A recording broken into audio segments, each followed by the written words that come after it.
बुनियादी तौर पर दोनों का तकाबुल जो है ये बहुत ही मुश्किल काम है।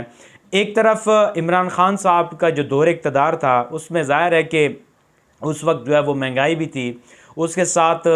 मीडिया के जो पीका ऑर्डिनेंस है वो भी सामने आया, दीगर ऐसे बड़े बड़े काम जो है वो हुए हैं। लेकिन इस 14 माह की जो हुकूमत है, जिस तरह से इन्होंने बेड़ा गर्क किया है, मईशत के हवाले से आप देख लें, आप